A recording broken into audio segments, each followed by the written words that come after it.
La educación tiene nombre y apellido.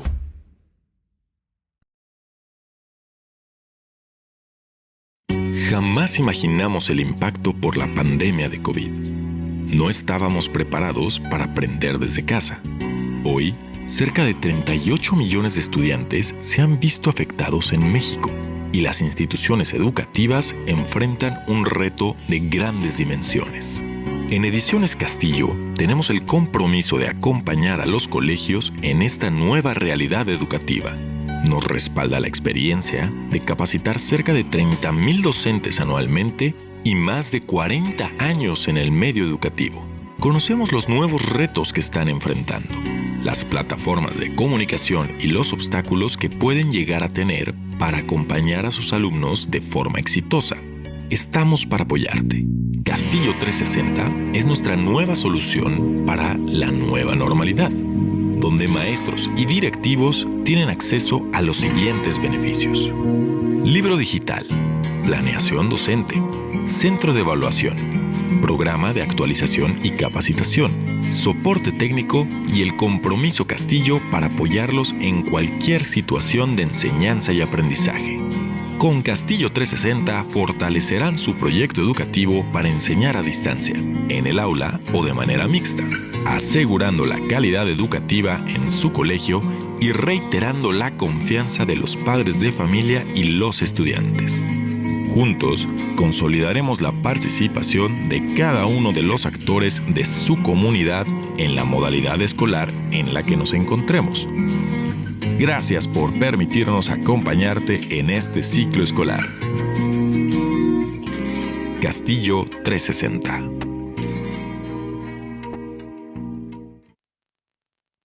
Muy buenas tardes, bienvenidos a esta sesión en línea. Esta tarde damos la bienvenida a la doctora Ximena Chao Rebolledo, quien dará esta sesión. Ella es doctora en Psicología Educativa y del Desarrollo por la Universidad Nacional Autónoma de México, maestra en Psicobiología también por esa casa de estudios y maestra en Psicología en la New York University.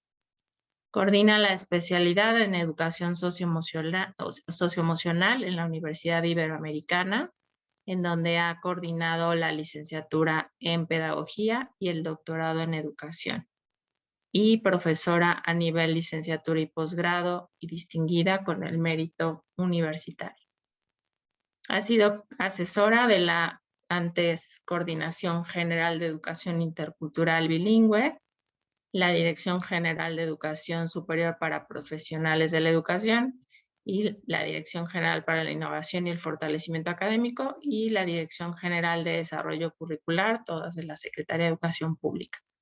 También para el Consejo Nacional para el Fomento Educativo y agencias de las Naciones Unidas, PNUD, UNESCO y UNICEF. Es representante regional para América del Norte, la Sociedad Internacional para la Inteligencia Emocional y delegada nacional de la Red Internacional de Educación Emocional. Agradecemos a la doctora Ximena Chao por estar con nosotros esta tarde. Muchas gracias, estimada Erika, y muchas gracias a todo el equipo de la editorial Castillo Macmillan. Y bueno, pues muchas gracias a toda la audiencia que nos acompaña esta tarde para conversar pues acerca de un tema que sin duda tendremos que poner atención en esta semana, en este tiempo que regresamos a clases y que bueno, ha estado ahí, que nos ha acompañado a lo largo de este periodo, de este nuevo momento de vida, como ya decía el video, de esta nueva realidad de pandemia que quisiéramos que terminara y no termina de acabar. Y bueno, estamos en la víspera de querer regresar efectivamente a las escuelas y me parece que un tema importante pues será justamente el atender este tema que tiene que ver con los aspectos socioemocionales y del cual pues me voy a dar a la tarea de platicar un poco esta tarde. Me parece que lo primero que tendríamos que ver como profesores, como docentes, como quienes nos encargamos, personas encargadas de la educación y del cuidado de nuestros estudiantes y de la comunidad escolar en general, es reconocer el contexto actual. Estos son solo algunos encabezados, incluso uno del día de hoy, donde ya en el pleno regreso a clases, pues estamos viendo cómo los estados emocionales preponderantes pues son algunos en donde todavía prevalece esta sensación de temor, de incertidumbre, pero que al mismo tiempo hay una alegría que nos acompaña, un entusiasmo desde el cual quisiéramos reiniciar y reencontrarnos. Para nosotros los educadores y nuestros estudiantes seguramente también el estar en la escuela pues representa una parte muy importante para nosotros de nuestra vocación, de nuestro quehacer en la vida, para nuestros estudiantes, pues tiene que ver y sobre todo con su posibilidad de socializar y de encontrarse a sí mismos en este ambiente del que han estado alejados ya por más, como dicen estos encabezados, 17 meses. Pero no obstante, parecería que las condiciones no terminan de ser idóneas, pero contra las consecuencias que ha tenido este distanciamiento y este también confinamiento en casa, parecería que es necesario regresar, porque si no empezaremos de alguna manera también a tener consecuencias, no solo del ámbito académico propiamente, sino sobre todo en el ámbito de la salud mental.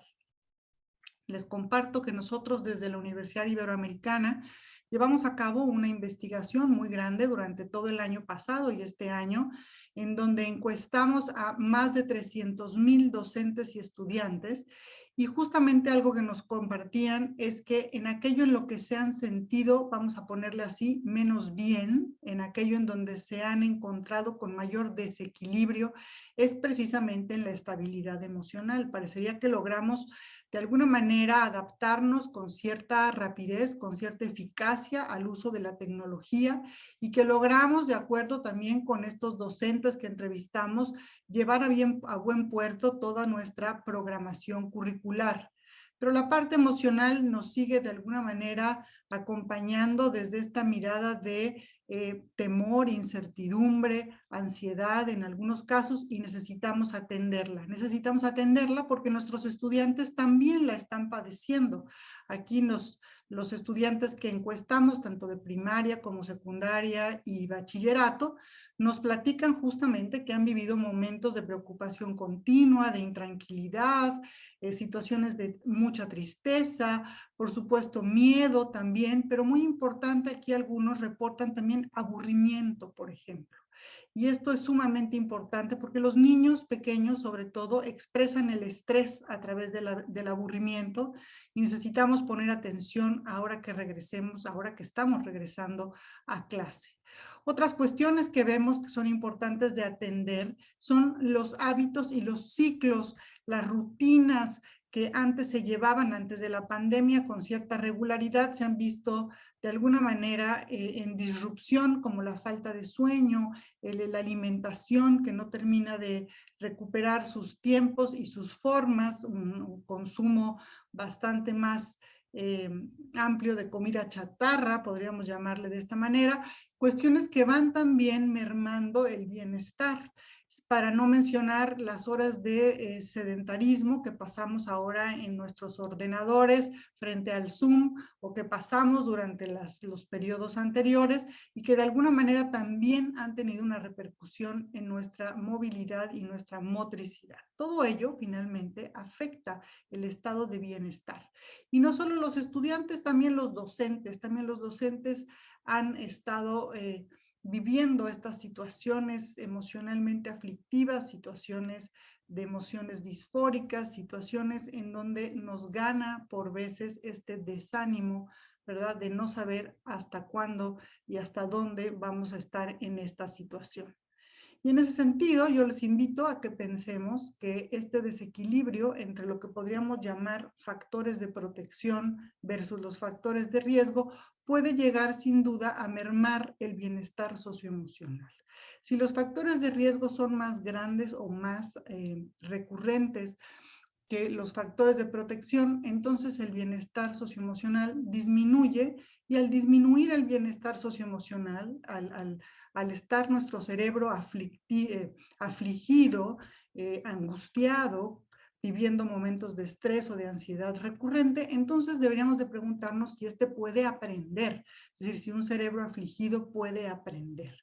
Y la realidad es que los cerebros afligidos pues no aprenden porque la atención está puesta pues precisamente en tratar de lidiar, tratar de sortear estos factores de riesgo que en algunos casos, como es el caso de esta pandemia, pues meten la salud, entre otras cosas, ¿verdad? Pero también nos obligan de alguna manera a atender situaciones apremiantes, situaciones que requieren de nuestra atención emocional, justamente, y por lo tanto se llevan una gran partida de nuestros recursos cognitivos. Y ahí la necesidad de regresar a clases construyendo o con una propuesta de construcción de factores de protección en donde trabajemos, entre otras cosas, la regulación emocional, la construcción de resiliencia, relaciones de apoyo, estructuras de apoyo al interior de la escuela y, por supuesto, cambiar la dinámica de aprendizaje, dejar el sedentarismo y irnos más hacia una actividad que permita la activación corporal, el volver a enactivar o a reconocer el conocimiento desde esta corporalización del conocimiento y finalmente, junto con todo ello, construir una percepción de eficacia o autoeficacia. Decíamos que los cerebros afligidos no aprenden porque finalmente no atienden, no ponen suficiente atención, porque toda la atención, decíamos, se la llevan las áreas límbicas, las áreas encargadas en el cerebro del procesamiento de las emociones, a diferencia de cuando estamos con cerebros más calmos, cerebros más atentos, donde nuestras corteza prefrontal, nuestra corteza cerebral, está más disponible justamente para hacer un uso explícito, un uso focalizado de las funciones cognitivas, mismo de nuestros sentidos, justamente para construir, para tomar la información que está a nuestra disposición y construir conocimientos. Entonces, estas emociones son las que nos acompañan, como veíamos en los encabezados de los diarios. Ustedes mismos podrían preguntarse en este momento qué emociones te están acompañando en este regreso a clase, ¿verdad? Y la pregunta que nos tenemos que hacer es qué vamos a hacer con ellas, qué vamos a hacer con estas emociones, con esta, le digo yo, ensalada de emociones en donde tenemos por un lado muchísimo entusiasmo, muchísima alegría de regresar, tenemos ganas de volver a vernos, de trabajar juntos, de recuperar esos espacios que eran finalmente de nosotros los estudiantes, pero también de nosotros los docentes, pero que nos acompaña a ese espacio todavía una sensación de angustia, de miedo, de estrés, estamos nerviosos, por supuesto, y con sobrada razón ante la posibilidad de estas variantes del virus de la COVID, ante la posibilidad de no tener una cobertura total desde las vacunas, etcétera. Es decir, hay ciertos riesgos que están ahí todavía latentes y que necesitamos lidiar con las emociones que ello nos genera. Y bueno, la invitación es que podamos ir revisando esta tarde algunos puntos, algunas cuestiones que pudieran ser de utilidad justamente para lidiar, para trabajar con estos estados emocionales. Y a mí me gustaría empezar planteando, trabajando esta idea del cuidado y el autocuidado socioemocional. Un punto importante en este punto del cuidado y el autocuidado socioemocional, cuando hablamos de cuidado, hablamos del cuidado común, del cuidado colectivo y autocuidado refiriéndole al cuidado hacia nosotros mismos.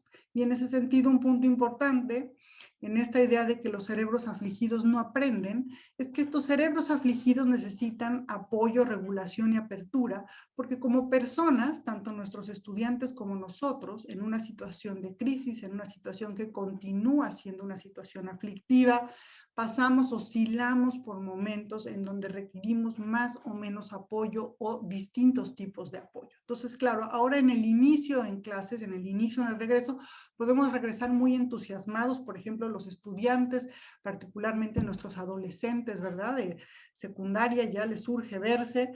Podemos regresar con esa fuerza, con esa alegría que caracteriza estos momentos de entusiasmo, incluso en una suerte de fantasía o deseo de vernos, de convivir, de estar juntos, pero a la hora de regresar a la escuela nos encontramos que hay una normativa nueva, ¿verdad? Que hay nuevas pautas de convivencia, que se requiere usar el cubrebocas, que hay que estar a la distancia, etcétera, que puede, bueno, meternos en una situación, como decimos, de shock de realidad, en tanto a pensar, ay, esto no era lo que yo pensaba, Esto genera desorientación y en algunos casos puede llevar incluso a una desmotivación, a decir, híjole, pues es que estábamos mejor en la casa, ¿no? Lo mismo los estudiantes que los docentes, ante lo que implica, piensen ustedes, la organización al interior de las escuelas. Entonces necesitamos acompañar, necesitamos regular, necesitamos trabajar este momento de transición para finalmente aceptar que las condiciones son las que son, que necesitamos convivir y aprender dentro de este nuevo contexto y desde una aceptación y plena conciencia de lo que ello implica. Pero este proceso pues requiere de un periodo de ajustes que tendría que ir acompañado, de un trabajo de nuestras habilidades socioemocionales, particularmente un trabajo explícito de la regulación emocional, trabajar también las relaciones interpersonales, la comunicación que sostenemos dentro de la comunidad escolar, para que entonces podamos alcanzar un momento de adaptación plena, en donde podamos regresar con ese entusiasmo, con esa alegría, con esas ganas y perseverancia, ¿verdad? Para seguir en la escuela aprendiendo, conviviendo, pero con un gran sentido de eficacia, es decir, con un sentido de saber que yo puedo lidiar con estas circunstancias. Entonces, nuestro trabajo como educadores, como docentes, en esto que tiene que ver con el apoyo socioemocional, pues será construir justamente la ruta que nos permita transitar de la manera más productiva posible, más constructiva posible durante esta fase de adaptación. Y saber que a lo largo de esta fase, pues claro, van a haber emociones de todo tipo, actitudes de todo tipo y actuaciones o conductas también que podrían llevar a situaciones de mayor aflicción en algunos casos, pero que en otros casos podemos orientarlas justamente para aprovechar este periodo de ajustes de tal suerte que podamos construir desde estas emociones, desde estas actitudes y desde estas conductas, situaciones de aprendizaje que nos lleven o nos permitan alcanzar esta adaptación, ¿verdad? Que podamos desde una mentalidad de apertura, desde el trabajo de habilidades emocionales explícitas, desde la generación de ciertas rutinas que den estructura a nuestros estudiantes, estructuras a la dinámica y a las nuevas reglas de convivencia al interior de la escuela, nos permitan transitar a un momento de mayor calma, de mayor participación, en donde las relaciones se van construyendo no de manera disciplinar solamente, sino de manera afectiva, ¿verdad? De manera que vayamos apropiándonos de ello y vayamos dejando atrás estas emociones que pueden generar estas nuevas realidades, como decía el video, que nos pueden generar en algunos casos confusión, frustración, miedo, angustia e incluso aburrimiento y fastidio porque ya no quiero traer puesto el cubrebocas o porque ya es demasiado el hecho de estar en el mismo espacio pero estar separados, qué sé yo. Situaciones de estas veremos seguramente varias. Y en este sentido, invito a que pensemos en esta situación de ajuste, justamente en este periodo de transición hacia la adaptación, en construir estructuras de apoyo al interior de la escuela, estructuras de apoyo que permitan acciones de atención diferenciada. Nuestros niños vivieron situaciones muy diversas durante el distanciamiento, durante el confinamiento. Tenemos niños que tuvieron un excelente acompañamiento, un excelente acceso a los medios digitales, a la conexión de internet, al apoyo de la familia, pero tenemos niños que no, que vivieron situaciones muy contrarias, ¿verdad? O intermedias o no tan excelentes, de manera que van a requerir apoyo específico, focalizado, para alcanzar las metas de aprendizaje que nos habremos de proponer, pero también en el mismo sentido que requerirán probablemente mayor apoyo emocional para reincorporarse a la escuela. Nuestras familias han vivido situaciones de toda índole. Se han deshecho matrimonios a lo largo de la pandemia, del confinamiento. Ha habido un incremento en el número de separaciones y divorcios al interior de las familias. Ha aumentado la violencia intrafamiliar también en el país. Y finalmente la salud mental de la mayoría de la población, como lo vimos en las estadísticas que presenté a un inicio, pues se ha visto de alguna manera afectada. en algunos casos más que en otros. Y en ese sentido necesitamos dar apoyo diferenciado a quien necesite justamente más acompañamiento, más ayuda, tanto en el ámbito académico como en el ámbito emocional. Y no dejo de lado todas aquellas familias que han tenido una pérdida humana, que han tenido la desfortuna de perder a un ser querido a lo largo de esta pandemia, a quienes también tendremos que acompañar de manera muy específica en su reincorporación a esto que será el regreso a la escuela. Para ello necesitamos estar de alguna manera atentos desde un diagnóstico continuo, es decir, la escuela, al interior de la escuela tendríamos que tener o plantearnos herramientas, pautas que nos permitan ir entendiendo cuál es el clima emocional que permea en el aula, ¿verdad? Y cuáles las necesidades académicas que están allí presentes. Y yo los invito a que hagamos esto desde la voz de los propios estudiantes, desde la voz de la propia comunidad, desde la voz de los docentes y las familias, que podamos abrir espacios y podamos generar estrategias y actividades que nos permitan escucharnos para saber cómo estamos, qué necesitamos, cómo me encuentro en este momento que regreso a este espacio de aprendizaje. De manera que podamos emprender acciones colectivas para toda la escuela y desde la base, es decir, sistémicas, que incluyan estudiantes, docentes y familias, que podamos establecer un lenguaje común, en donde podamos, a través de ese lenguaje común, establecer y crear el clima socioemocional que deseamos. Y para ello, invito también a que podamos establecer estrategias de educación socioemocional, donde trabajemos toda la comunidad, docentes, estudiantes, y si podemos llegar a las familias, pues sería fantástico, estrategias para el desarrollo de nuestras habilidades socioemocionales, y hablaré de ello un poco más adelante. Necesitamos también en este periodo de ajuste mantener una mentalidad de apertura, ¿verdad? Necesitamos abrirnos a entender que en este periodo de ajuste, en este periodo en el que estamos regresando, reencontrándonos, reaprendiendo, ¿verdad?, a solucionar los retos de esta nueva realidad, bueno, pues que todas las emociones que vayamos sintiendo son válidas. No nos juzguemos y no juzguemos. Estemos más bien conscientes de que aquellas respuestas inesperadas, abruptas, intensas que podamos recibir de un estudiante, de un colega, de algún madre o padre de familia, bueno, pues son parte de este reajuste, no lo tomemos de manera personal. Esas emociones son válidas y son necesarias incluso para procesar lo que estamos viviendo, ¿verdad?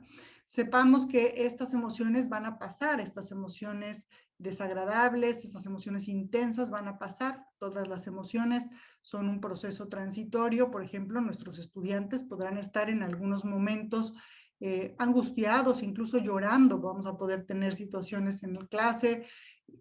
Tendremos que entender que esto es transitorio y lo que tendríamos que hacer es acompañar justamente en este sentido de dialogar con nuestros estudiantes, haciéndoles saber que esto es parte normal de este nuevo regreso a clases, ¿verdad? De manera que ellos puedan entender que efectivamente estamos reincorporándonos a estas nuevas condiciones de vida, a estas nuevas formas de organizarnos.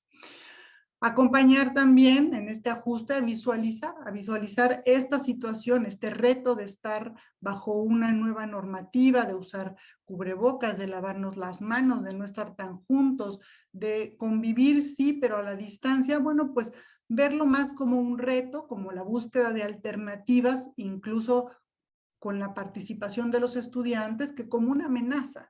Ya de por sí saben nuestros niños, nuestros jóvenes sobre todo, que vivimos una situación, ¿verdad?, que implica cierto grado de peligro, por así decirlo, en términos del contagio que esto representa. Entonces, nosotros al interior de la escuela tratemos de alguna manera, transformar la narrativa de la amenaza en una narrativa de reto.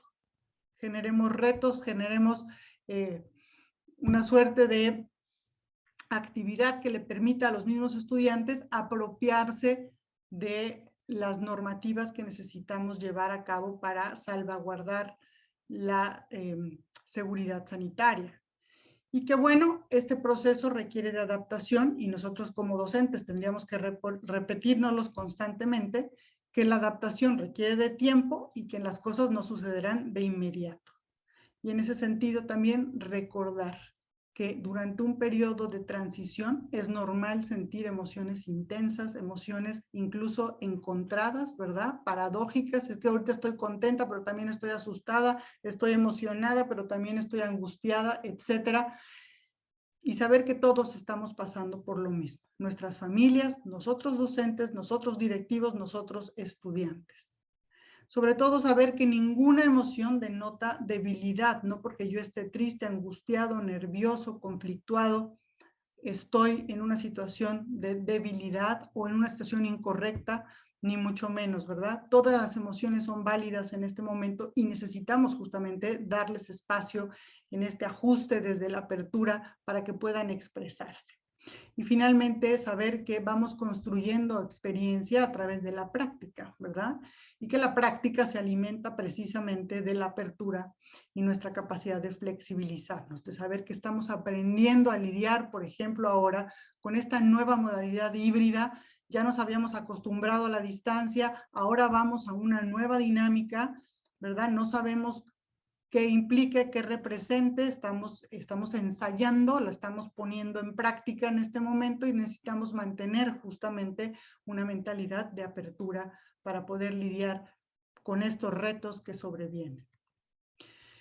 Que este ajuste también, para que podamos visualizar lo anterior, requiere de una comunicación afectiva, una comunicación que empieza por el respeto y la atención al otro, por dejarlo expresar nuestros estudiantes, por ejemplo, sin interrumpirles. Si vemos que un estudiante nos quiere compartir una emoción, una situación que le está incomodando, que le está preocupando, que le genera cierta angustia, por ejemplo, pues necesitamos escucharle plenamente, no anticipar lo que nos quiera decir. Lo mismo cuando tengamos contacto con las familias. Busquemos más esta mirada empática, de ponernos en el lugar del otro, sobre todo en situaciones en donde percibamos, donde escuchemos de los mismos estudiantes o las familias que nos estamos encontrando con una situación aflictiva. Una situación que puede comprometer no solamente los aprendizajes, sino el bienestar integral de ese estudiante o de esa familia. Entonces, seamos escuchas empáticos. Practiquemos esta comunicación afectiva, escuchemos plenamente sin asumir nada y sin juzgar, cuidando nosotros también la forma en la que nos comunicamos con los demás, ¿verdad? Observando sobre todo las emociones que surgen en nuestros estudiantes cuando nos quieren compartir, por ejemplo, algunas de las experiencias que vivieron a lo largo del distanciamiento, del confinamiento, que es muy probable que llegarán a relatar estas experiencias a la escuela y será importante que podamos escucharles. En pocas palabras, les invito a que practiquemos esto que llamo la generosidad emocional. Seamos receptivos, receptivos con nuestros estudiantes, con nuestros colegas, con sus familias, pero también con nosotros mismos. Escuchémonos también cómo nos vamos sintiendo nosotros, en dónde están nuestros propios retos y nuestras necesidades, de manera que podamos resolverlas de forma productiva y activamente. En este periodo de ajuste también estaríamos trabajando cuestiones que tienen que ver con establecer nuevos acuerdos de convivencia. Nos vamos a volver a encontrar ahora en un contexto distinto, va a ser distinto a lo anterior de la pandemia, distinto a la educación a distancia y probablemente algo que no conocíamos, algo que no estábamos acostumbrados, ¿verdad? Porque no teníamos conocimiento previamente de cómo se trabajaba esta educación o esta modalidad híbrida en donde no tenemos a todos los estudiantes en clase presencial, tenemos a algunos en el Zoom, los tenemos de manera síncrona, pero a veces los vamos a tener de manera asíncrona. Entonces necesitamos más aún en una condición compleja y por momentos seguramente será complicada, generar nuevos acuerdos y estrategias de convivencia, empezando por la generación de un ambiente receptivo. Un ambiente en donde damos una acogida cálida, en donde reconocemos a cada uno de nuestros estudiantes, más ahora que estarán repartidos en la mayoría de los casos, repartidos en la presencialidad y la virtualidad cuando así lo indique esta modalidad híbrida. procuremos preguntarles y preguntarnos a nosotros mismos cómo nos sentimos, cómo estamos el día de hoy, cómo llegamos a este espacio de aprendizaje. Y preguntémonos también cómo quisiéramos sentirnos. Preguntemos a nuestros estudiantes, ¿cómo te quieres sentir el día de hoy? ¿Cómo quisieras estar el día de hoy en este espacio? Y yo mismo, antes de entrar a esa aula presencial o virtual, hacer esta reflexión interna acerca de cómo me quiero sentir, de manera que pueda mi cerebro estar menos afligido en caso de que estuviese preocupado o angustiado, para justamente acompañar a mis estudiantes a que puedan lidiar con sus propios estados emocionales. Y en este ajuste de convivencias, de acuerdos y estrategias de convivencias, también favorecer este involucramiento y la participación. Los estudiantes a la distancia, en algunos casos, han perdido esta motivación de la participación. Necesitamos regresarlos a la participación, a que puedan estar activamente involucrados en sus actividades académicas, a que puedan ser mucho más propositivos, a que puedan incorporar de manera más vivencial esto que estamos aprendiendo en la escuela, dado que este aprendizaje a la distancia probablemente no lo permitió del todo. Pero para ello necesitamos establecer estos acuerdos de convivencia. ¿Cómo me quiero sentir en este espacio? ¿Qué necesito para sentirme de este modo? ¿Qué nos hará que podamos trabajar mejor? Establezcamos estos acuerdos como un ejercicio colectivo al interior del aula. Hagámoslo a manera de asamblea entre todos, incluso si tenemos algunos en la plataforma y a otros presencialmente, pues entonces hagamos justamente una sesión síncrona, a distancia y presencial, de manera que podamos establecer estos acuerdos de convivencia. Y finalmente, no olvidemos que para alimentar la motivación, para alimentar el gusto por regresar a estos espacios de aprendizaje, necesitamos motivar de manera constructiva a nuestros estudiantes, si no al final de cada día, por lo menos al final de cada semana, preguntarles qué aprendieron, qué se llevan de esta clase, qué se llevan esta semana, qué resultó nuevo, qué cosa es diferente de lo que habían esperado al regreso, por ejemplo, esta semana a la escuela, o qué cosa es nuevo que no tenían contemplado, ¿verdad?, en esto que van aprendiendo. Y luego, ¿cómo lo puedo aplicar en mi propia vida? Y finalmente, ¿qué quiero aprender después? ¿Qué más quiero aprender? ¿Qué espero de este espacio de aprendizaje? ¿Qué puedo encontrar que me motive a seguir participando, a seguir creando, a seguir participando de forma activa en este espacio de aprendizaje? Necesitamos ajustes para poder convivir y aprender de manera afectiva y efectivamente. Tenemos que pensar seriamente cómo vamos a organizarnos al interior de la escuela. Yo he mirado estas imágenes, estos contextos a lo largo de toda esta pandemia, alrededor del mundo, y me pregunto cuáles son las configuraciones de convivencia y aprendizaje más idóneas para acompañar a nuestros estudiantes. Porque si no lo pensamos, si no lo reflexionamos, si no tomamos en cuenta estas acciones de ajuste, entonces, pues a lo mejor más nos valiera haberlos dejado a cada uno en su computadora, cada uno participando desde la distancia, para que no se sintieran comprometidos o vulnerados o en una situación de peligro. Entonces, pensemos claramente en estas acciones de ajuste que son necesarias para recibir a nuestros estudiantes. Para entonces recuperar y resignificar las experiencias y los aprendizajes a lo largo de este tiempo de distanciamiento, pero a lo que será también este horizonte que nos espera a lo largo de este ciclo escolar. Y entonces, para pasar a la adaptación, necesitamos partir de los aprendizajes previos, de aquellos que están fortalecidos, de aquellos aprendizajes en donde me siento justamente que estoy mejor parado, con mayor capacidad de acción. Hagamos un diagnóstico, decíamos, entre nuestros estudiantes, y podemos usar estas preguntas que yo pongo aquí, literalmente, para saber cómo se encuentran, para saber qué saben hacer muy bien, qué aprendieron muy bien durante el distanciamiento, probablemente, o en dónde se ven que están sus fortalezas, ¿verdad? Más que partir de en dónde están sus pérdidas o sus carencias. Se ha hablado mucho a lo largo de esta pandemia, a lo largo de este periodo de distanciamiento, de todo lo que han perdido nuestros estudiantes, de toda la pérdida de aprendizajes. Yo quisiera invitarlos a que cambiáramos la narrativa. Sabemos que ha habido carencias, ha sido evidente para todos que esta adaptación súbita a la educación a distancia en algunos casos generó carencias en los aprendizajes, pero no son pérdidas. Es solo un momento de pausa antes de seguir una vida llena de aprendizajes. No les transmitamos esa narrativa de pérdida a los estudiantes de manera que no pierdan justamente esa percepción de autoeficacia, de saberse capaces de seguir aprendiendo. La idea aquí es que regresen justamente gustosos a aprender dentro del contexto todavía de ajuste, decíamos, que representa este momento actual todavía en pandemia.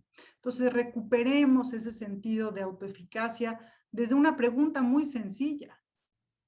¿Qué consideras que aprendiste muy bien durante el distanciamiento? ¿Qué es lo que ya sabes hacer tú solo, que no te cuesta trabajo, que logras manejarlo, manipularlo de manera efectiva? Por ejemplo, en matemáticas, por ejemplo, en lengua. Y luego, ¿qué necesitas y qué quieres seguir aprendiendo? ¿En dónde están esas cuestiones en donde requieres más apoyo? Y luego, ¿dónde están aquellas que te motivan? Aquellas que te inquietan, que te generan curiosidad, que quisieras seguir conociendo. Y luego, ¿qué interfiere con el aprendizaje? ¿Qué notas y qué has notado en el distanciamiento cuando estuviste tú a cargo de organizar tus rutinas de aprendizaje que interfiere con tu aprendizaje? ¿Qué necesitas afinar en términos de esas habilidades probablemente o de esos conocimientos que están interfiriendo con aquello que quieres o que necesitas aprender? ¿Y qué puedes hacer para que puedas cambiar la situación que no te permite aprender? Si los ayudamos a hacer esta reflexión, entonces estamos cultivando mentalidad de crecimiento, tan importante para lidiar con situaciones como las que vivimos ahora, en donde nos hemos visto forzados a construir resiliencia. Resiliencia desde esta posibilidad de saber que podemos lidiar con situaciones difíciles de manera exitosa. Si partimos de la pérdida de entrada y regresamos a clases con una narrativa en la que decimos, bueno, sabemos que perdimos mucho, sabemos que no logramos todo lo que nos habíamos propuesto, que no fue fácil, que no se logró, entonces estamos contagiando todo lo contrario.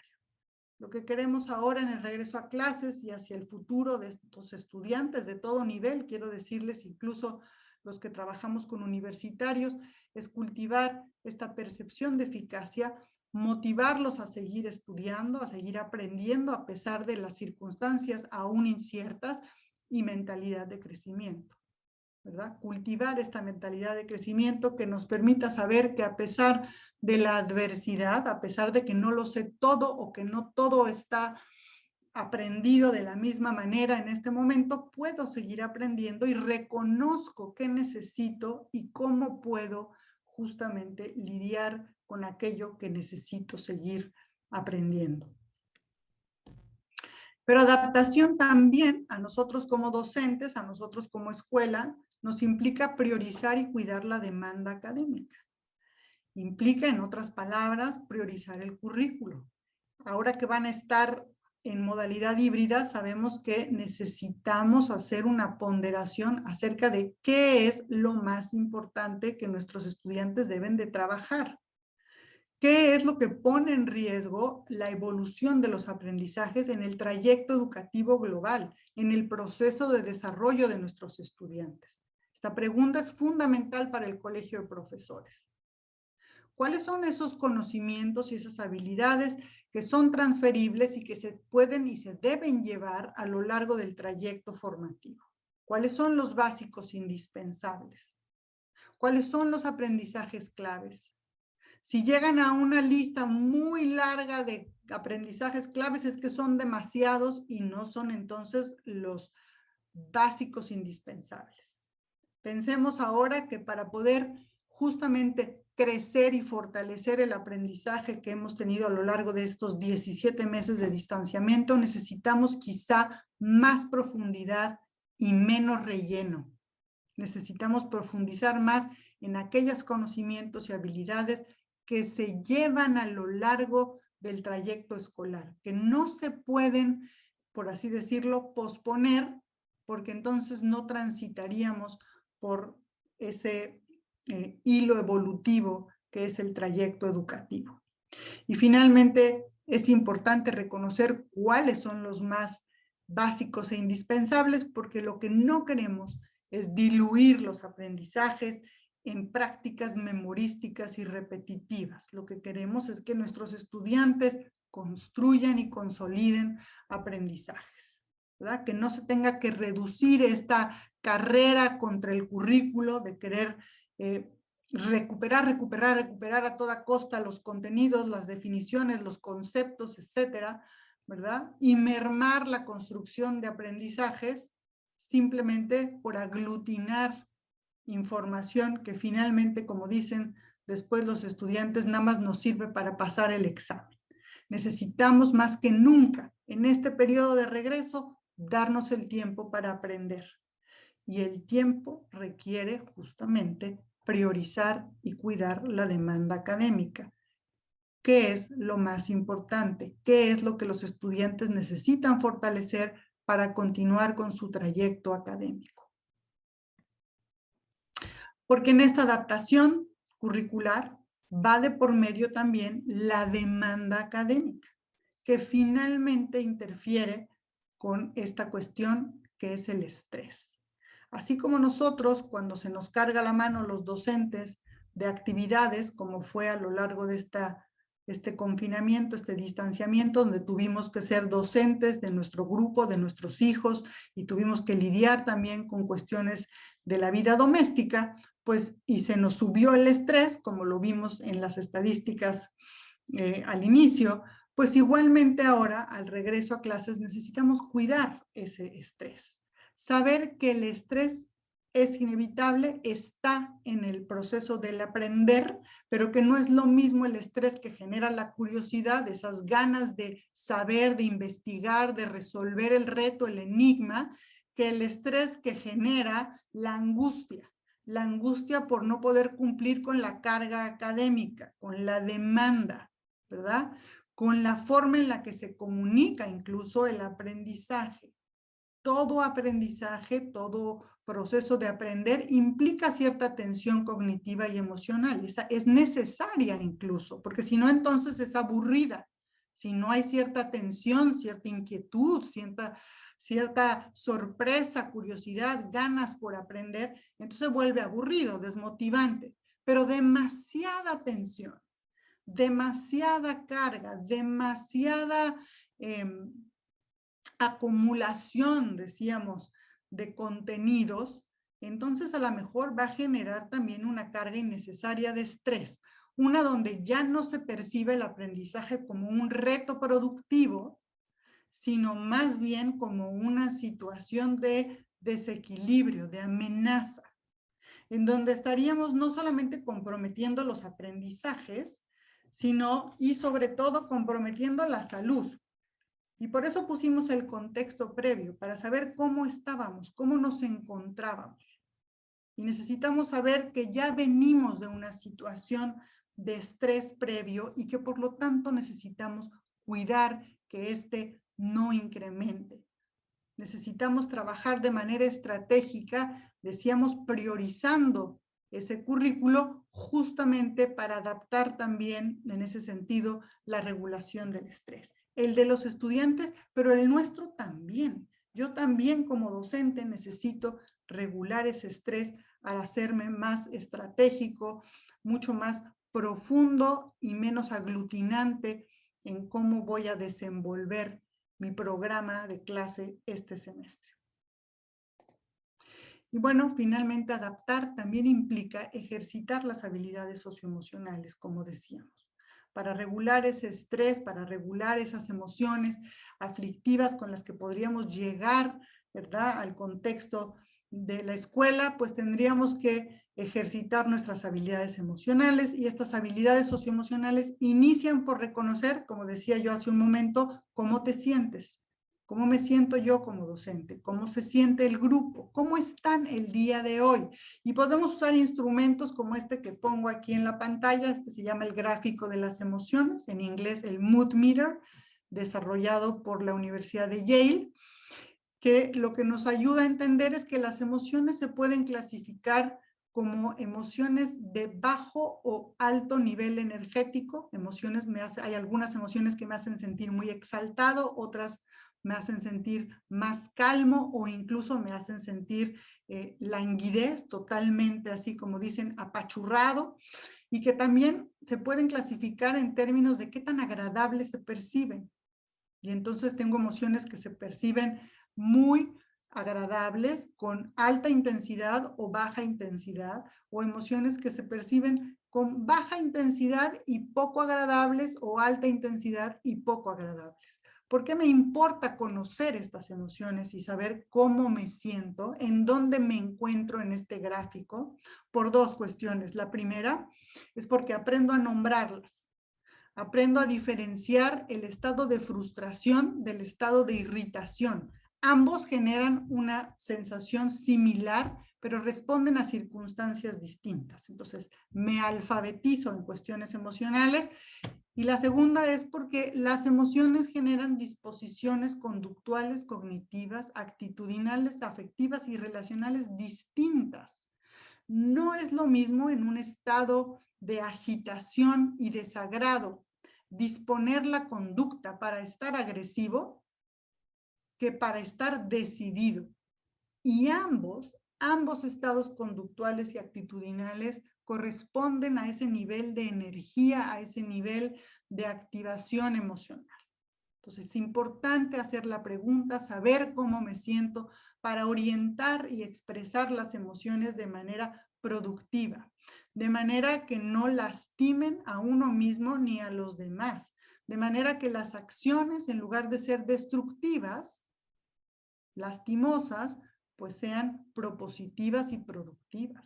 Las pueda yo, sobre todo, utilizar para aprender, para convivir, para relacionarme, ¿verdad? Para perseverar a lo largo de lo que va a ser este momento de transición hacia un momento de adaptación. Entonces, preguntémonos nosotros y invitemos a nuestros estudiantes a que se pregunten, si no todos los días, por lo menos al principio y al final de la semana, ¿cómo nos sentimos esta semana? ¿Cómo vamos? ¿Cómo te vas sintiendo en este regreso a clases? ¿Cómo se sienten los que están a la distancia? ¿Cómo se sienten los que están en clase? Etcétera. Y después aprender a calmar aquellas emociones que son intensas y aflictivas, aquellas que se perciben con gran exaltación y de manera agradable. Y una manera para aprender a calmarnos es aprender a respirar. Hoy sabemos desde las neurociencias y desde la fisiología que la respiración, aquello que es tan simple y que parecería tan obvio, es muy importante para el bienestar integral, pero particularmente emocional. Aprendamos a respirar conscientemente y enseñemos a nuestros estudiantes a respirar conscientemente. Aprendamos a tranquilizarnos a través de la respiración. Hay muchos tipos de respiración. Yo simplemente comparto una aquí que se llama la respiración ancla, que incluye poner la mano en el corazón, la mano en el abdomen, para sentir cómo cambia el ritmo cardíaco y cómo va cambiando, ¿verdad?, la sensación corporal al inhalar y exhalar conscientemente, profundamente. Podemos hacer este ejercicio al inicio del día con nuestros estudiantes, al finalizar el día para que se vayan a casa tranquilos, al regresar del recreo. Podemos hacerlo nosotros mismos antes de ir al trabajo, en la tarde, en casa, con la familia, de manera que podamos conservar un estado de calma, ¿verdad?, de bienestar emocional. Para emociones muy intensas, para emociones en donde estamos enojados, iracundos, frustrados, ya no puedo más, ya no aguanto, tengo ganas de gritar, de pegar, incluso de destruir esa emoción que me gana impulsivamente, entonces necesitamos regular activando, ¿verdad? Activando esa musculatura, este cuerpo, y una manera de hacerlo sin lastimar a nadie ni a nosotros mismos es a través de presionar con todas nuestras fuerzas un muro, por ejemplo. Tratar de moverlo con toda mi fuerza. ¿Estás muy enojado? Pues a mover el muro. Presiona con todas tus fuerzas, como se muestra en la imagen, para que puedas descargar esa tensión que se genera con estas emociones tan intensas. Todas estas estrategias que debiéramos de poder trabajar de manera explícita con nuestros estudiantes, sobre todo si están presentando emociones como estas. Y finalmente, aprender también a calmar desde la regulación metacognitiva. Saber que hay ciertas situaciones que nos hacen sentir emociones intensas, angustiantes, por ejemplo, que a lo mejor en el regreso a clases podemos experimentar alguna de ellas por alguna razón específica, por ejemplo, porque me angustia estar en el salón, en la escuela, porque no recuerdo lo que aprendimos y ahora ya voy de regreso al aula. Y en esa sensación de angustia, de preocupación, decíamos, el cerebro pierde atención. Y lo que queremos es que los estudiantes se sientan cómodos, en calma, que se sientan contenidos en este espacio, listos para aprender, no que quieran salir corriendo de esa aula o olvidarse o quedarse con este estado de frustración. Entonces necesitamos enseñarlos a parar. Esta es otra estrategia de regulación. Enseñarlos a parar implica primero tomar una pausa para respirar, reconocer qué me está pasando, cómo me siento, qué pensamientos vienen a mi mente para que pueda yo calmarme y regresar a la actividad. Este acrónimo de parar justamente responde a estos 5 pasos.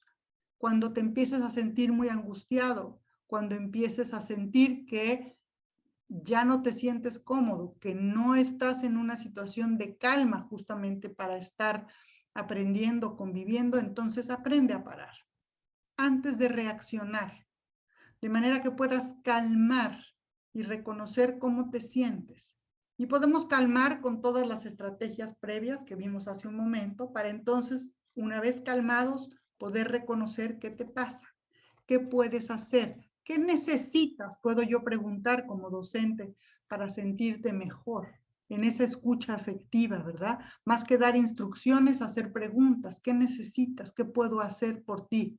¿Qué está pasando? De manera que lo podamos resolver juntos, para entonces regresar a la actividad académica, a la actividad de clase de manera más calmada y con mayor claridad en cuanto a las decisiones, tanto las del estudiante como las mías propias. Y para prevenir entrar en estas situaciones, pues debiéramos de regular a través de la activación corporal integral entre clase y clase. Necesitaríamos establecer un sistema de pausas activas que se llaman, este sitio web que aparece aquí, lo pueden consultar para encontrar distintas alternativas de pausas activas, de manera que podamos prevenir, sobre todo nosotros los docentes, el desgaste físico y emocional. Necesitamos darnos a la tarea en este sentido de autocuidado durante la adaptación, de no desgastar. Si nos desgastamos emocionalmente, mentalmente, físicamente, pues no vamos a aguantar, vamos a estar como estábamos hace unos meses, ¿verdad? Algunos ya incluso quemados en burnout por todo lo que implicaba este reajuste a la nueva realidad. Ahora ya sabemos que podemos prevenir, que podemos hacer pausas activas, nos podemos detener un momento durante el día, durante la clase incluso, y hacer un estiramiento consciente, una respiración consciente que nos permita justamente recargar, reoxigenar el cerebro literalmente, pero también estirar la musculatura, saber que estar sentados tanto tiempo no nos hace bien, lo vivimos hace unos meses y hoy sabemos que tantas horas de sedentarismo no nos hacen bien. Prevengamos ahora haciendo estas pausas activas. Porque lo que queremos es adaptar para reinventar una escuela que hoy todavía no regresa a lo que era antes y que a lo mejor nunca más regresará. Y entonces necesitamos reinventarnos. Reinventar la manera en la que enseñamos, reinventar cuál es el currículo que vamos a enseñar y reinventar la convivencia. Y en esa reinvención de dónde enseño, cómo enseño, qué enseño y cómo aprenden mis estudiantes, necesitamos priorizar lo más importante, las personas. las personas que son la comunidad escolar, mis estudiantes, mis docentes, directivos y las familias en general. Entonces, reinventemos en este sentido de apertura para encontrar nuevas opciones, nuevas situaciones de aprendizaje y de convivencia que nos hagan sentir mejor, adaptarnos mejor y en esa adaptación, pues justamente retomar los aprendizajes mejor. Aprendamos quizá que ahora hay otras cosas que hay que ejercitar. En esta adaptación no solamente vamos a aprender lo curricular, probablemente ya entendimos después de todos esos encabezados y esas investigaciones que nos hablan de la importancia que tiene el bienestar socioemocional y la salud mental para el aprendizaje, que necesitamos aprender otro tipo de cosas, entre ellas justamente ejercitar estas habilidades emocionales. Y bueno, todo ello finalmente para construir resiliencia, ¿verdad? Resiliencia que se construye con los factores que ya hablábamos hace un momento, a través de generar relaciones y estructuras de apoyo, acuerdos de convivencia, comunicación afectiva, para que pueda haber una mejor participación y que podamos convivir con mayor empatía. Generar regulación emocional a través de sentir esas emociones, darnos permiso para expresarlas, reconocerlas, reflexionar acerca de ellas. Y finalmente todo ello, todas estas relaciones y estas posibilidades de regulación, incluirlas en nuestras rutinas de trabajo, en nuestra planeación, de manera que puedan ser predecibles para nosotros y para nuestros estudiantes y nos den estabilidad. Estas rutinas también son flexibles porque sabemos que las condiciones van a cambiar, no podemos hacerlas tan rígidas que después las propias rutinas nos vayan a terminar generando un problema, nos vayan a lastimar. La idea es generar estructura, predictibilidad, que los estudiantes sepan que pueden tener momentos justamente de atención y reflexión plena, de trabajo intenso en el aula o a distancia, pero que también la escuela incluye momentos para el juego, para la creatividad, para la expresión y la socialización. Y también incluye la escuela momentos para la regulación en términos de activarnos con estas pausas activas, ¿verdad? O para calmarnos cuando nos sintamos angustiados, cuando sintamos que algo no marcha tan bien como queríamos. Entonces, sabemos que vamos a trabajar intensamente desde el aula virtual o presencial, pero démonos momentos para crear, démonos momentos para jugar y momentos para activar. No solamente nuestros estudiantes, también nosotros docentes con nuestros estudiantes. Juguemos con ellos, que ya bastante tiempo los hemos extrañado. Generemos espacios para ser creativos junto con ellos, porque sabemos que esta educación a distancia de alguna manera también volvió mecánicos ciertos procesos y necesitamos ahora reactivar esa parte creativa. Y finalmente, activémonos y calmémonos juntos con ellos, porque a nosotros nos hace bien también estas pausas, estos ejercicios de regulación. Hagámoslo juntos para cuidar de nuestra salud mental juntos. Y finalmente, tomemos perspectiva. Tomemos perspectiva en esto que estamos viviendo. Cultivemos una mirada objetiva e informada. No nos dejemos llevar por las emociones intensas, particularmente aquellas que generan los medios de información y las noticias falsas, sobre todo, ¿verdad? Pensemos, sobre todo, que en este momento esta pausa, esta necesidad de reajuste para una nueva readaptación no implica necesariamente que vamos a perder. Por eso no queremos la narrativa de pérdida en el regreso a clases. Hay una vida llena de aprendizajes que les espera a nuestros estudiantes y necesitamos justamente contagiarles ese optimismo informado. Que sepan que a veces retroceder, volver a aprender, a revisar, a fortalecer, es necesario para avanzar, que no es una pérdida, al contrario, es parte de ganar. Y que finalmente nosotros como docentes tendríamos que tener claro que si bien el currículo no es un mapa para la vida, la escuela, la convivencia, el estar en este espacio de diálogo, de co-creación y de convivencia, sí es una parte fundamental de la vida. Lo hemos visto a lo largo de esta pandemia, cómo han sufrido nuestros estudiantes, nosotros mismos, por carecer de ese espacio de convivencia, y que el regreso a clases tendría que priorizar precisamente esto. Y yo con esto cierro mi presentación el día de hoy. Les agradezco su atención y más bien abrimos el micrófono para tener un diálogo más participativo, si les parece bien. Muchas gracias, doctora. Estoy abriendo en este momento el chat para que consulten sus preguntas, inquietudes, experiencias también, sobre todo lo que han vivido y bueno, cómo están viviendo este regreso a clases presencial. Ya está abierto el chat para sus preguntas.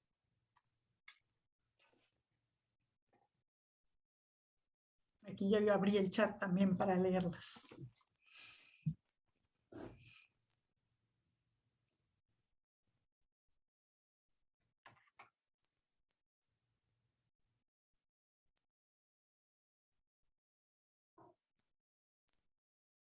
No sé si todo quedó muy claro, pero también nos pueden compartir alguna experiencia, porque bueno, creo que también es un espacio para escucharlos. Seguramente tienen muchas inquietudes de lo que están viviendo en este momento, como vieron a sus chicos, los que ya pudieron ver presencialmente. Creo que ese fue un momento de encuentro muy importante también emocionalmente.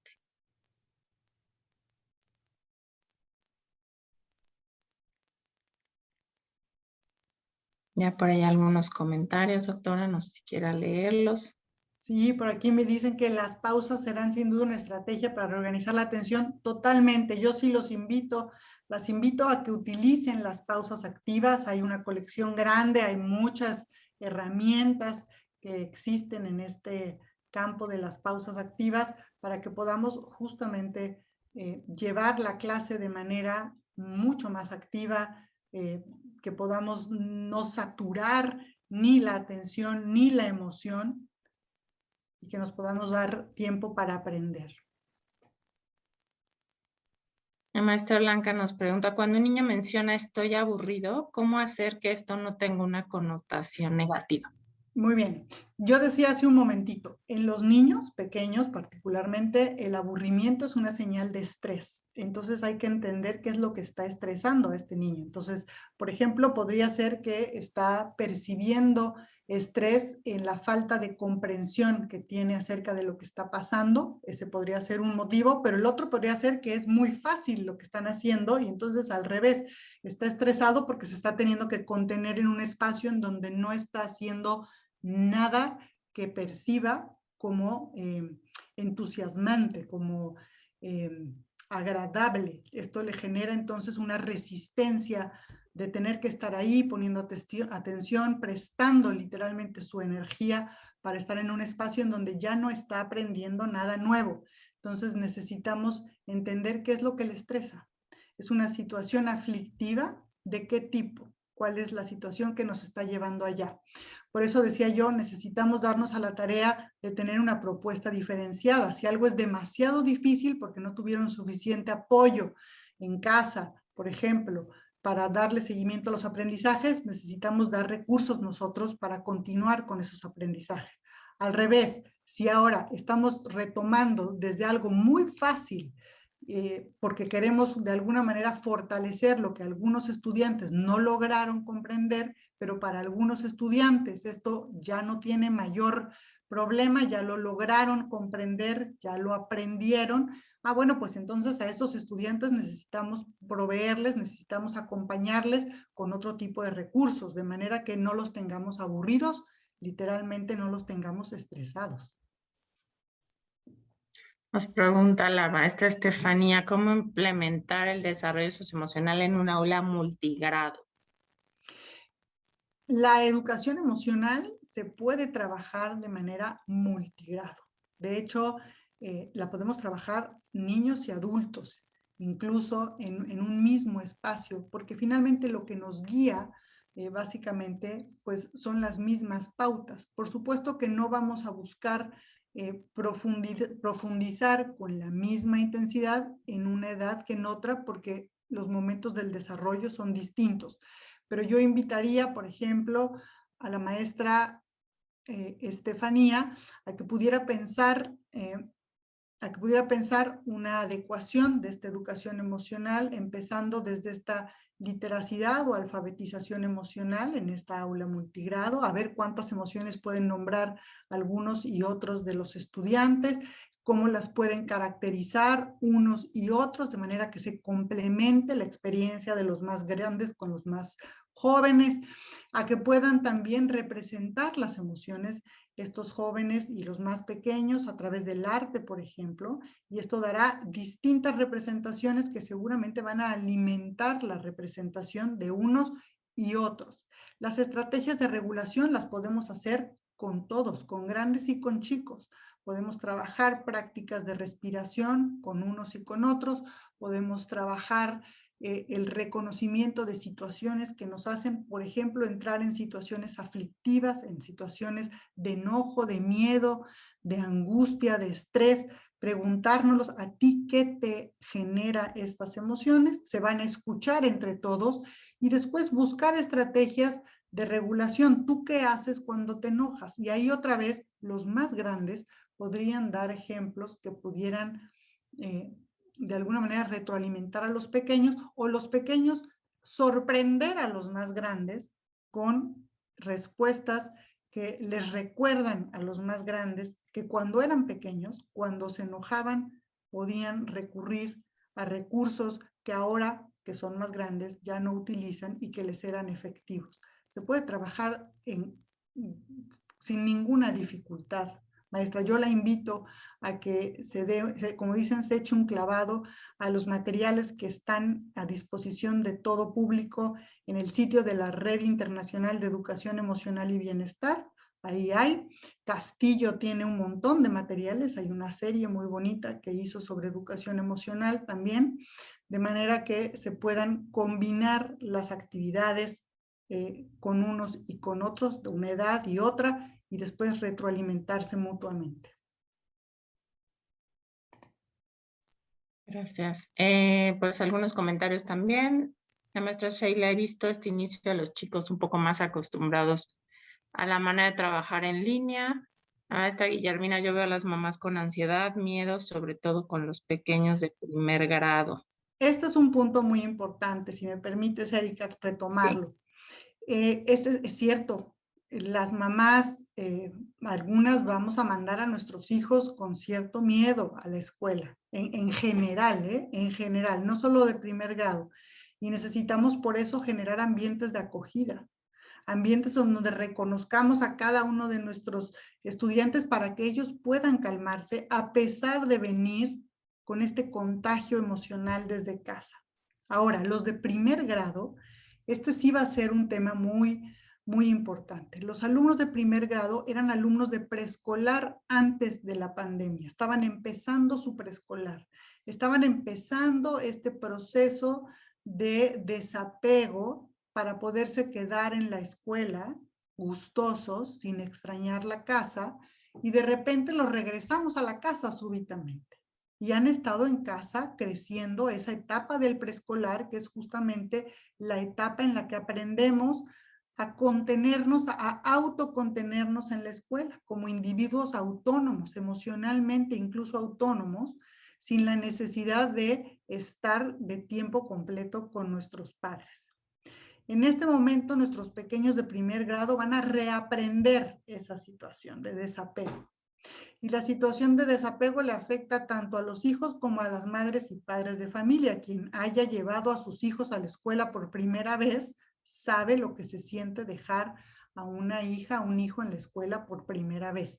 Bueno, pues seamos empáticos, sepamos que nuestros padres y madres de familia con los pequeños de primero y nuestros estudiantes es como si los fueran a dejar al preescolar por primera vez. Necesitamos con más empeño todavía generar estos espacios de acogida, estos espacios en donde podamos ir reconociendo cómo se sienten nuestros estudiantes, que necesitan para sentirse más bienvenidos, más autocontenidos en ese espacio que será ahora su espacio de aprendizaje.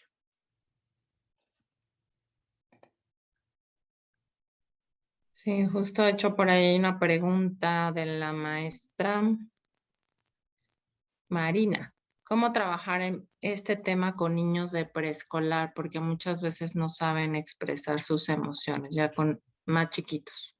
Claro, yo quiero decirles que no desdeñemos a los del preescolar en comparación a los más grandes.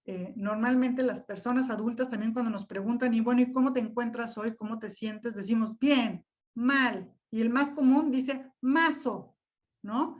Entonces, no solamente los más pequeños, pero es cierto que tendríamos que empezar desde pequeños, desde el preescolar, con esta alfabetización emocional. Necesitamos aprender sobre todo a nombrar los estados emocionales, a reconocer los estados emocionales, cómo se sienten en el cuerpo, cómo se siente el enojo, la alegría, el miedo, y después aprender cómo cada una de estas emociones la podemos trabajar a través de distintos medios. Por ejemplo, podemos respirar para calmar el enojo o el miedo, pero a lo mejor podemos disfrutar la alegría, ¿verdad? Y hacer alguna actividad creativa, artística, lúdica, que nos permita, investigativa también, que nos permita justamente poner a trabajar esa emoción tan productiva.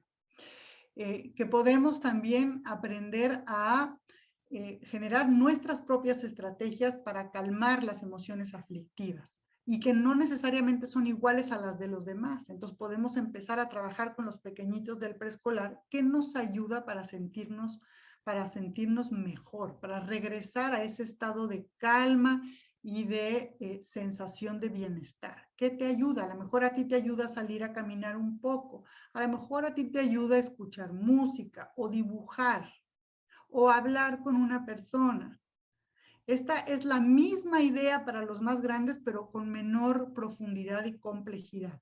Entonces empezamos por la alfabetización emocional y después por reconocer, ¿verdad?, estas emociones, a dónde me llevan, qué tipo de conductas, qué tipo de actitudes y qué me ayuda para no caer en conductas y actitudes que son, que me pueden lastimar o que pueden lastimar a otros. Podemos trabajar con imágenes, podemos trabajar con cuentos, ¿verdad? Desde la tercera persona, contar el cuento de aquel personaje que le pasaba, era muy enojón, ¿verdad? Por ahí hay uno muy bonito de Castillo para preescolar, el cuento del príncipe enojón. Era tan enojón que todo el tiempo estaba rompiendo cosas hasta que aprendió que podía subir los escalones de la torre para tranquilizarse. Cada escalón iba respirando, iba contando y al finalizar la torre ya había llegado tranquilo. Entonces todos estos son vehículos de mediación para trabajar habilidades emocionales y recursos hay muchos, hay muchísimos, ya hay muchísima propuesta editorial justamente para trabajar las habilidades emocionales desde el preescolar hasta nosotros mismos como adultos. Yo les sugiero que se acerquen a todos estos materiales. Gracias. Nos pregunta Yanis. De pronto no se ve el nombre completo. Yanik Zúñiga, ¿de qué manera puedo ayudar a un alumno con emociones negativas, juntas e encontradas? Muy bien. Aquí, maestra, yo voy a sugerir que tengamos la suficiente pues, eficacia para reconocer si nosotros como docentes podemos ayudar y llevar a buen puerto a este estudiante, o este estudiante necesita el apoyo de un profesional de la salud mental. Cuando yo decía que generemos estructuras de apoyo diferenciado al interior de la escuela, otra de las cosas que implica esto es saber a quién puedo yo apoyar desde mi rol como docente y quién ya no puedo ayudar desde mi rol como docente. Los docentes no somos psicólogos y en algunos casos nuestros estudiantes requieren del apoyo de un psicólogo. Entonces necesito determinar de una manera, pues, digamos, práctica, no profunda, no interpretativa, qué le está pasando a mi estudiante. Con preguntas tan simples como, ¿cómo te sientes? ¿Por qué te sientes así? ¿Y qué puedo hacer para ayudarte? Si a partir de estas 3 preguntas vamos entendiendo que la situación es mucho más crítica, mucho más compleja de lo que yo puedo hacer como docente, entonces no me corresponde a mí atender esta situación. A mí me corresponde apoyar y acompañar a mi estudiante a que encuentre otro tipo de apoyo, para no tener que meternos nosotros como docentes en un dominio, en un campo disciplinar que no es el nuestro. Hay que referir a ese estudiante a un apoyo profesional.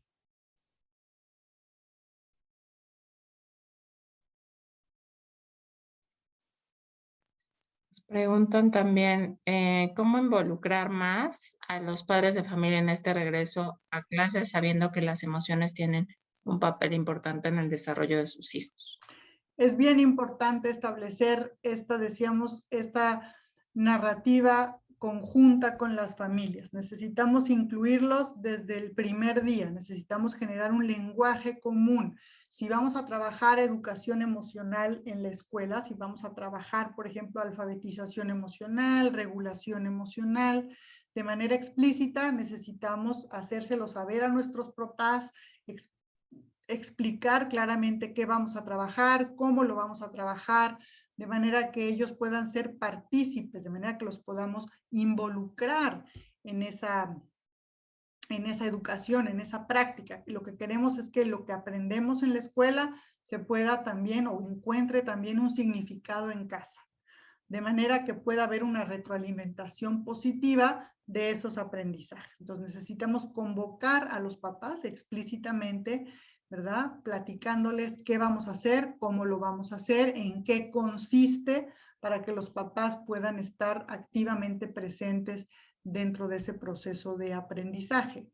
Necesitamos escuchar también a los papás en cuanto a lo que ellos observan, las necesidades, lo que han visto en sus hijos, cómo nos regresan ahorita a sus hijos a la escuela, en qué condiciones emocionales, académicas, pero también sociales, económicas. Muchas familias han tenido la pérdida de empleos, la baja en sus recursos económicos. Entonces, entendamos a las familias también acercándonos a reconocer cómo están nuestras familias. ¿Cómo te encuentras, familia? ¿Cómo estás ahora? ¿Qué experiencias vivieron tus hijos a lo largo de este distanciamiento? ¿Qué consideras o cuáles consideras que son sus mejores aprendizajes? ¿Qué fue lo que observaste que tus hijos lograron lidiar y aprender con mayor éxito? ¿En dónde observas los retos? ¿Dónde te gustaría que nosotros como escuela apoyáramos con mayor contundencia? También ese diagnóstico con los padres de familia será importante para saber cómo se ve, cómo se siente la familia y cómo nos entregan, cómo vienen los estudiantes ahora que regresan a clases. Y desde ahí construir, decíamos, este lenguaje común. Vamos a trabajar esto, vamos a abordar así esta situación. No solamente hablar de los protocolos de sanidad, esos son muy importantes, prioritarios, pero para que cobren sentido necesitamos también enmarcarlos dentro de los otros protocolos, las otras acciones de atención académicas y emocionales. Gracias. La maestra Blanca Edith, ¿cómo ayudar a los niños cuando presentan un conflicto en casa y lo llevan al preescolar? Por ejemplo, pelea de sus padres a diario. Otra vez, el docente tiene hasta cierto grado de inferencia, no más. No podemos intervenir más de lo que podemos, dado que no somos psicólogos, para poder trabajar o interpretar o hacer algún tipo de recomendación de atención hacia esta situación, si el caso es que hay violencia o peleas en casa a diario. Lo que sí podemos trabajar como docentes es generar un ambiente en el aula, un ambiente de acogida, un ambiente de aprendizaje, un ambiente de interacción, de participación, en donde este pequeño encuentre otros significados y otras emociones. Nosotros no podemos ir a solucionar este conflicto parental que se vive en casa. No podemos tampoco, de alguna manera, profundizar en ese tema con el estudiante. No sería ético, no somos psicólogos, otra vez. Lo que sí podemos hacer literalmente es generar un oasis, un remanso de contento en la escuela, en donde el estudiante va y encuentra una oportunidad justamente para aliviar y regular las emociones intensas que le hacen sentir estas situaciones en casa, también para expresarlas, y entonces yo las recojo como docente y las canalizo hacia otros apoyos, que sería el área más psicológica, y puedo generar un ambiente en donde este estudiante le encuentre un sentido más positivo a su vida. Entonces, eso sí puedo.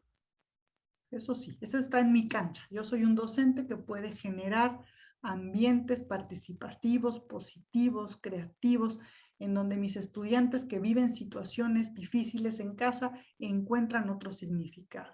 De hecho, quiero decirles que de las cosas que más extrañan, que más también han repercutido en la salud mental de los estudiantes, ha sido precisamente que algunos de ellos encuentran en la escuela espacios en donde la convivencia es mucho más positiva que en casa. Hay que darles esos ambientes a nuestros estudiantes porque eso sí está en mi mano. La maestra Magali Nicolás. Buenas tardes, doctora. Tengo como alumno un pequeño tercer grado que presenta mucho desánimo y flojera. Desde primer grado ha sido así. ¿Cómo podría provocar que se mueva, que salga de la apatía? Porque pese a que la clase sea muy lúdica y sus compañeros se muestren entusiasmados, él no. Bueno, yo creo que si ya llevamos, fíjate, me dice que desde primer grado estaba así, ya llevamos 3 años con un niño que muestra signos de apatía, signos de incluso cansancio. Necesitamos conocer más acerca de este niño y a lo mejor ya no nos toca otra vez a nosotros como maestras. Necesitamos, por ejemplo, darle o pasar a un diagnóstico de otro tipo. Necesitamos saber cuáles son sus hábitos de vida, sus ciclos circadianos, si duerme, si no duerme, si come o no come. Necesitamos valorar si no tiene algún tipo de cuestión fisiológica, neurológica o psicológica. Probablemente ya no nos va a corresponder a nosotros. Si yo llevo observando a este estudiante desde hace tanto tiempo y presenta estas mismas condiciones, tanto físicas como anímicas, entonces a lo mejor este pequeño requiere un apoyo que va más allá de mi posibilidad didáctica, es decir, no depende de que si yo doy clases lúdicas, entretenidas y constructivas, porque a lo mejor son otros los factores los que están interviniendo. No sabemos, por ejemplo, si este niño, por las características que describe, está siendo, por ejemplo, víctima de la violencia doméstica. No sabemos. No sabemos si este niño puede tener un trastorno neurofisiológico que esté justamente mermando su capacidad de atención y de alertamiento. Entonces necesitamos referir, sobre todo si ya son tantos años, ¿no?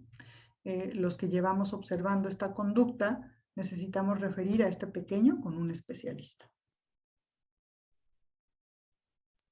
Doctora, pues muchos comentarios de agradecimiento sobre la información para este regreso a clases muy oportuno de muchos profesores, así que le agradecemos mucho el acompañarnos esta tarde con esta sesión tan importante. Pues yo les agradezco a ustedes también, Erika, la editorial, y por supuesto a todas las docentes y docentes que compartieron esta tarde, esta conversación con todos nosotros. Yo creo que al escucharnos, al compartir estas ideas, no solamente lo que yo pueda compartir, sino sobre todo sus experiencias, aquí todo lo que dejan en el chat, me parece que vamos aprendiendo unos de otros. Yo les diría, como les dije hace un momento en la presentación, tengamos paciencia, tengamos apertura, tengamos flexibilidad, pero también preparémonos con toda seriedad, de manera que podamos generar estos ambientes de aprendizaje que puedan acompañar a nuestros estudiantes a retomar la práctica escolar y la práctica educativa, es decir, que puedan reconstruir aprendizajes, pero también resignificar las experiencias. Lo que estamos viviendo, pues, es completamente fuera de lo normal en términos de lo que habíamos vivido a lo largo de décadas anteriores, quienes ya somos adultos. Esto es una situación especial, vamos a ponerle así. Entonces necesitamos tomárnoslos con la delicadeza y la estrategia que ello representa. Gracias, doctora. Me quedo para compartirles algunos anuncios. Le agradecemos mucho su presencia. Muchas gracias a ustedes. Les voy a mostrar mi pantalla para compartirles este tema de la encuesta. Como saben, para nosotros es muy valioso que respondan esta encuesta de satisfacción. Al cerrar la sala se va a presentar la siguiente leyenda. Por favor, dé al botón continuar para contestar la encuesta. Nuestras redes sociales que por ahí ya estaban en la lámina. Estamos en Facebook, Instagram, YouTube y Twitter, y nuestro sitio 360.edicionescastillo.com. Esta conferencia va a estar ahí grabada para que la puedan volver a consultar. Así que les muestro un pequeño video sobre cómo registrarse en nuestro sitio 360 para nuestros usuarios de este programa. Muchas gracias. Hola, ¿qué tal? Sean bienvenidos a este video de Ediciones Castillo, donde les vamos a mostrar la forma en cómo pueden dar de alta a su equipo docente. Una vez que su representante de ventas lo dio de alta en este espacio 360, le tiene que llegar un correo a su bandeja. Tiene que identificar esta dirección, mx.operaciondigital@macmillaneducation.com. En este correo van a visualizar que hay un texto de bienvenida y a continuación van a venir estos datos importantísimos. Entonces, bueno, ahora vamos a proceder a entrar y a dar de alta a un docente. Vamos a dar un clic, en automático nos lleva a este espacio y vamos a anotar la dirección y la contraseña. Vamos a darle un clic en el espacio de recordarme, y esto es para que cuando deseemos entrar pueda el dispositivo reconocer este espacio y su contraseña. Ok, vamos a entrar entonces. Vamos a darle clic a mi perfil 360. Miren, aquí está, perfil, mi escuela, usuarios y contacto. Entonces me voy a usuarios, pero ahora me interesa añadir a mi profesor. Entonces vamos a iniciar su nombre, su correo electrónico,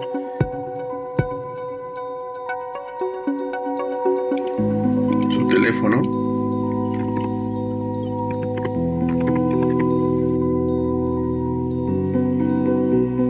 y bueno, mi maestro es de secundaria y el turno que tiene es matutino, y bueno, ahí se despliega. Si alguien lo tiene en otro turno, pues lo podrá seleccionar. Bueno, pues están todos los datos ya, y ahora voy a dar un clic en el botón de guardar. Ok, ahí está, se dio de alta al profesor. Le digo que le doy clic en el botón de OK, y ahora a continuación me voy a mi escuela y aquí está, aparece mi escuela. Le doy un clic encima del nombre de mi escuela, está mi CCT, el nombre de mi colegio, la región, el lugar donde se encuentra, el código postal y la dirección. Necesito revisar si efectivamente la plataforma dio de alta a mi docente. Le voy a dar un clic en usuarios y voy a buscar a mi maestro Oscar Casiano Martínez. Aquí está, miren.